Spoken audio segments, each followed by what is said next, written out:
ഈശോ മിശിഹായ്ക്ക് സ്തുതിയായിരിക്കട്ടെ. Praise the Lord. Hallelujah. വലതുകരം ഉയർത്തി എല്ലാവരും പറഞ്ഞേ ഹല്ലേലൂയ. ഹല്ലേലൂയ. കൈകൾ വീശി പറഞ്ഞേ ഹല്ലേലൂയ. ഹല്ലേലൂയ. ഹല്ലേലൂയ. ഹല്ലേലൂയ. എല്ലാ മഹത്വവും ഈശോയ്ക്ക് കൊടുത്തുകൊണ്ട് പറയാം hallelujah. Hallelujah. Hallelujah. Hallelujah. Hallelujah. Hallelujah. പ്രിയപ്പെട്ടവരെ, കാർമൽ റൂഹ മിനിസ്ട്രി കുടുംബാംഗങ്ങളെ, ഇന്ന് നമ്മൾ ഈ ധ്യാനത്തിൽ വിഷയമാക്കുന്നത് വിശുദ്ധ പൗലോസ് ശ്ലീഹ കൊരിന്ത്യക്കാർക്ക് എഴുതിയ 1-ാം ലേഖനം അധ്യായം 11 23 മുതലുള്ള തിരുവചനങ്ങളാണ്. പുതിയ ഉടമ്പടി. ഈ ലേഖന ഭാഗത്തെ ഏറ്റവും പ്രധാനപ്പെട്ട അഭിഷേക വായനയാണ് പുതിയ ഉടമ്പടി. യേശുവാണ് ഉടമ്പടി. പരിശുദ്ധ അമ്മ ഉടമ്പടി പേടകമാണ്. നമുക്ക് ഒരുമിച്ച് വായിക്കാം, ഭക്തിപൂർവം വായിക്കാം. കർത്താവിൻ്റെ ഉടമ്പടിയാണ്.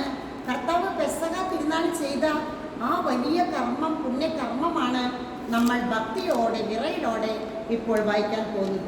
പുതിയ ഉടമ്പടി ഒരുമിച്ച് വായിക്കാം. കർത്താവിൽ നിന്ന് എനിക്ക് ലഭിച്ചതും ഞാൻ നിങ്ങളെ ഭരമേൽപ്പിച്ചതുമായ കാര്യം ഇതാണ്: കർത്താവായ യേശു താൻ ഒറ്റിക്കൊടുക്കപ്പെട്ട രാത്രിയിൽ അപ്പമെടുത്ത് കൃതജ്ഞത അർപ്പിച്ചതിനു ശേഷം അത് മുറിച്ചുകൊണ്ട് അരുളി ചെയ്തു, ഇത് നിങ്ങൾക്ക് വേണ്ടിയുള്ള എൻ്റെ ശരീരമാണ്. എൻ്റെ ഓർമ്മയ്ക്കായി നിങ്ങൾ ഇത് ചെയ്യുവിൻ. അപ്രകാരം തന്നെ അത്താഴത്തിനു ശേഷം പാനപാത്രമെടുത്ത് അരുളി ചെയ്തു, ഇത് എൻ്റെ രക്തത്തിലുള്ള പുതിയ ഉടമ്പടിയാണ്. നിങ്ങൾ ഇത് പാനം ചെയ്യുമ്പോഴെല്ലാം എൻ്റെ ഓർമ്മയ്ക്കായി ചെയ്യുവിൻ. നിങ്ങൾ ഈ അപ്പം ഭക്ഷിക്കുകയും ഈ പാത്രത്തിൽ നിന്ന് പാനം ചെയ്യുകയും ചെയ്യുമ്പോഴെല്ലാം കർത്താവിൻ്റെ മരണം അവൻ്റെ പ്രത്യാഗമനം വരെ പ്രഖ്യാപിക്കുകയാണ് ചെയ്യുന്നത്. തന്മൂലം ആരെങ്കിലും അയോഗ്യതയോടെ കർത്താവിൻ്റെ അപ്പം ഭക്ഷിക്കുകയും പാത്രത്തിൽ നിന്ന് പാനം ചെയ്യുകയും ചെയ്താൽ അവൻ കർത്താവിൻ്റെ ശരീരത്തിനും രക്തത്തിനും എതിരേറ്റ. അതിനാൽ ഓരോരുത്തരും ആത്മപരിശോധന ചെയ്തതിനു ശേഷം ഈ അപ്പം ഭക്ഷിക്കുകയും പാത്രത്തിൽ നിന്ന് പാനം ചെയ്യുകയും ചെയ്യട്ടെ. എന്തുകൊണ്ടെന്നാൽ ശരീരത്തെ വിവേചിച്ചറിയാതെ ഭക്ഷിക്കുകയും പാനം ചെയ്യുകയും ചെയ്യുന്നവൻ തൻ്റെ തന്നെ ശിക്ഷാവിധിയാണ് ഭക്ഷിക്കുന്നതും പാനം ചെയ്യുന്നതും. നിങ്ങളിൽ പലരും രോഗികളും ദുർബലരും ആയിരിക്കുന്നതിനും ചിലർ മരിച്ചുപോയതിനും കാരണം ഇതാണ്. നമ്മുടെ കർത്താവായ മിശിഹായ്ക്ക് സ്തുതി.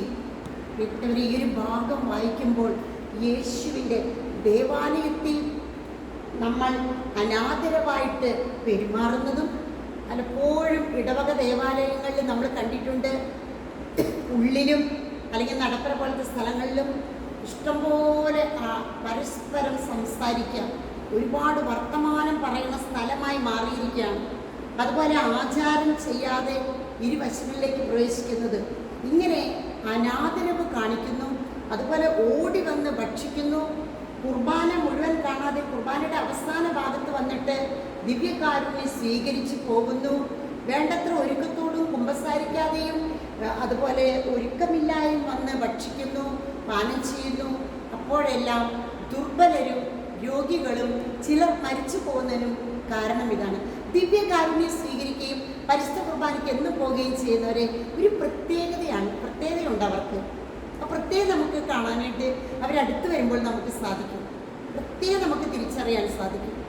അതുകൊണ്ട് എന്ത് പ്രശ്നത്തിനും പരിഹാരം പരിശുദ്ധ കുർബാനയാണ്. The greatest miracle in the world is Holy Mass, പരിശുദ്ധ കുർബാന.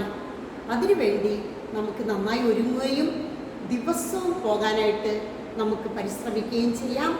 എല്ലാവരും ഈശോ അനുഗ്രഹിക്കട്ടെ. പരിശുദ്ധ കുർബാനയുടെ ശക്തി വ്യാപരിക്കട്ടെ.